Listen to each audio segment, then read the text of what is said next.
And we're back with more Roughing It. This episode is about how to camp in the wilderness on your road trip. What do you do when it gets dark and scary and there's nothing but wilderness around? You go camping! Ideally, you don't want to be finding your campground at night, especially if it's not a marked campground, especially if it's not a campground at all, in fact. Especially not one that's on a canyon ridge.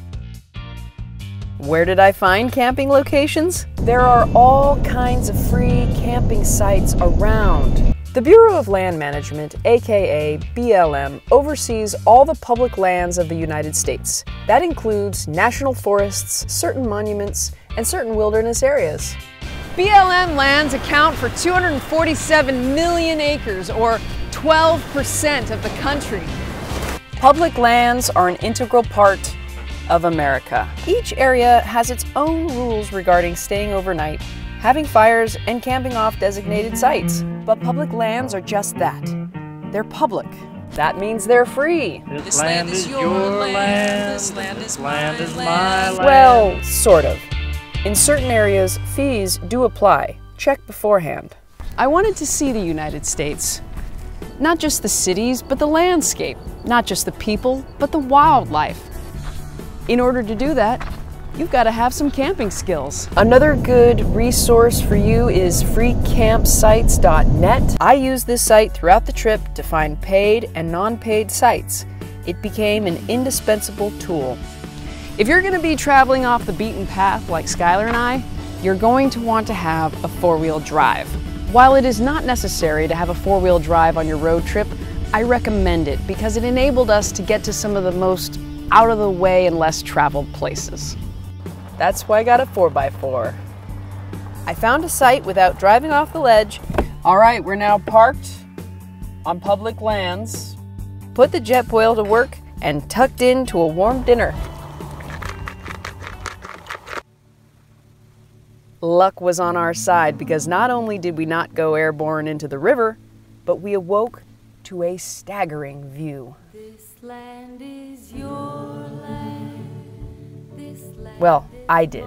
Skylar slept in. Since I found it fortuitous that we would land in such austere beauty, after breakfast we explored more of Marble Canyon. From the redwood forest to the Gulf Stream waters. Then we set off, stopping at House Rock Valley Lookout and arriving at the North Rim part of the National Park. We made it to the North Rim of the Grand Canyon. I think you could spend a lifetime exploring the Grand Canyon and not uncover even a fraction of its secrets.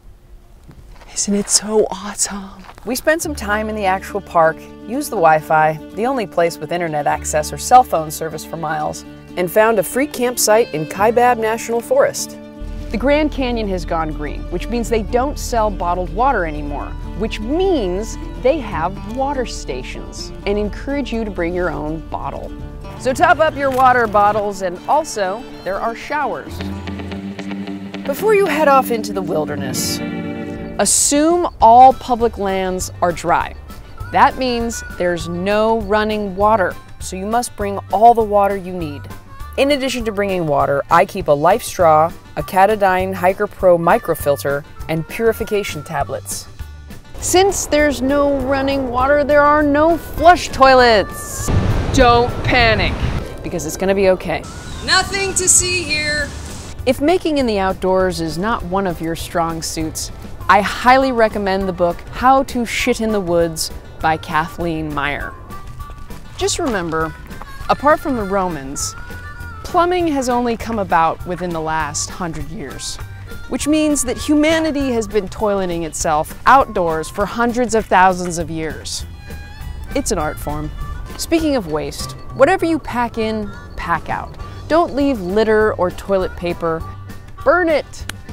If it's paper-based, often if you have a fire, you can burn paper-based trash. Do not burn things that would create noxious fumes. We'll get back to fires in a minute.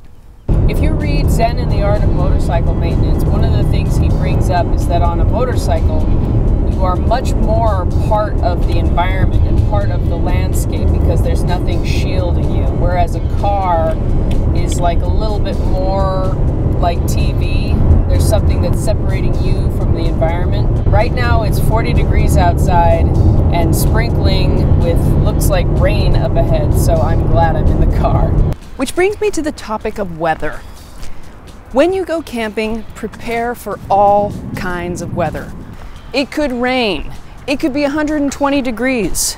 It could be below 30. You gotta think of the sky as your roof.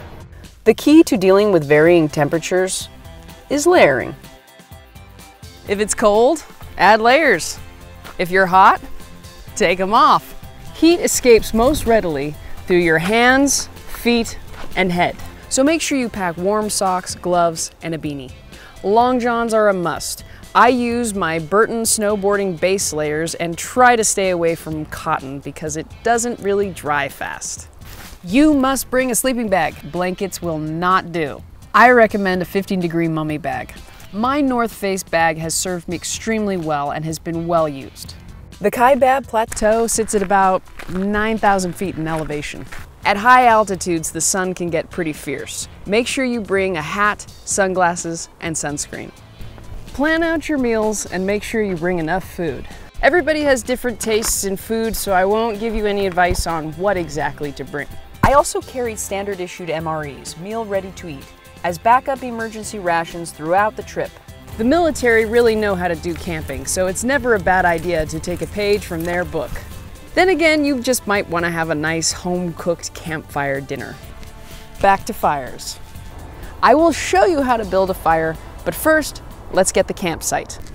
If camping seems like a daunting prospect to you, remember that we belong to the natural world and it to us.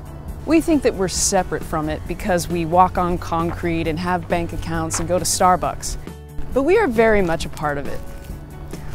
All the ancient stories still exist within us, and it's just a matter of embracing it whenever we're in nature.